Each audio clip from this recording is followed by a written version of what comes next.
मराठी सिनेविश्वातली आघाडीची अभिनेत्री म्हणजे अमृता खानविलकर.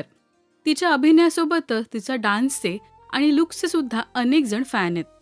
अमृता जितकी मॉडर्न आहे तितकीच ती धार्मिक सुद्धा आहे. तिची स्वामी समर्थांवर खूप श्रद्धा आहे.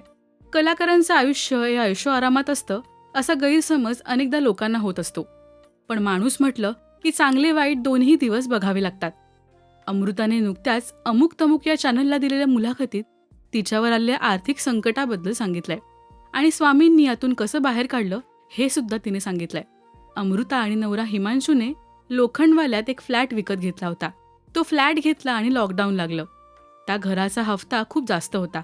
तेव्हा दोघांकडे काम सुद्धा नव्हतं आणि हप्ता चुकला की बँकवाल्यांचे फोन्स आणि नंतर जे काही होईल ते आपल्याला झेपणार नाही असं वाटलं. म्हणून तो फ्लॅट भाड्याने द्यायचं असं दोघांनी ठरवलं होतं. पण कोणीच तो फ्लॅट भाड्याने घेत नव्हतं. यावेळी बऱ्यापैकी सेव्हिंग सुद्धा संपली होती. काहीच मार्ग सापडत नव्हता. तेव्हा अनेक जण घर बघायला यायचे. तेव्हा एक जण घर बघायला आलं आणि फक्त अमृताच्या घरातलं मंदिर बघून गेलं आणि म्हणाले की उद्या आम्ही येऊन पेपर्स साईन करू. तेव्हा अमृताने हे घर फायनल करायचं कारण विचारलं. तेव्हा तुमच्या मंदिरात स्वामींचा फोटो आहे म्हणून मी हे घर फायनल केलं.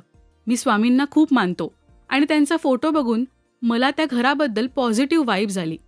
हे शब्द ऐकताच अमृताला आश्चर्य वाटलं. तो गृहस्थ हिंदी भाषिक होता, पण फक्त स्वामींची मूर्ती बघून ते घर त्याने साईन केलं.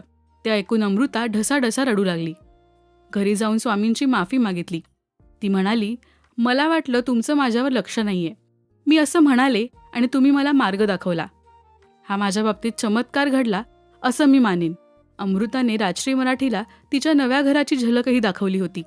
तिने घरातल्या स्वामींच्या मूर्तीबद्दल सुद्धा सांगितलं होतं. काय म्हणाली होती अमृता पहा.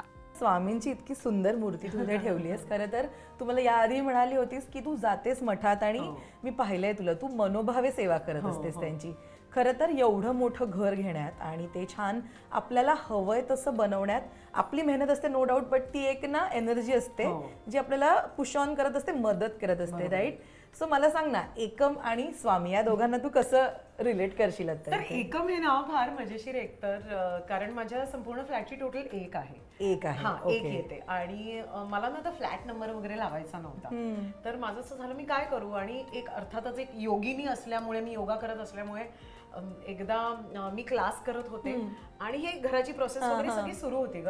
आणि ना आमच्या इथे ते पहिला नमस्कार दॅट यू डू, म्हणजे असा हात वरती करून तुम्ही एकम करता. सो त्याला एकम असं म्हटलं आणि मी म्हटलं वाव, हे किती छान आहे. आणि त्याला एक वेगळा अर्थ आहे आणि त्याला एक नवी सुरुवात आहे, यु नो. आणि एका खूप चांगल्या कार्याची सुरुवात आहे, चांगल्या लाईफची सुरुवात आहे, चांगल्या करिअरची सुरुवात आहे. आणि मला असं वाटलं की कुठेतरी यु नो ते इतकं छान जुळून आलं.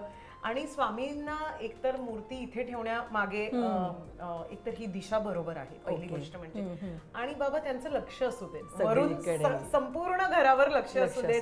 घरात कोण येतंय, कुठली एनर्जी येते, यु नो, ती बेडरूम मध्ये एंटर होण्याच्या आधीच जर कधी चांगली नसेल किंवा व्हॉट एव्हर इट इज, ती इथूनच परत जाते. तर या दृष्टीने ही मूर्ती मी इथे ठेवली आहे. आणि देवाऱ्यात अर्थातच मोठा फोटो वगैरे आहे आणि त्याची पूजा होते. पण इथे ही मूर्ती असणं माझ्यासाठी की त्यांचं लक्ष आहे, म्हणजे माझ्या आई वडिलांचं लक्ष आहे असं वाटतं.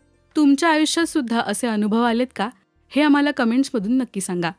मराठी सिनेविश्वातील बातम्या, अपडेट्स आणि गॉसिपसाठी सबस्क्राईब करा राजश्री मराठी.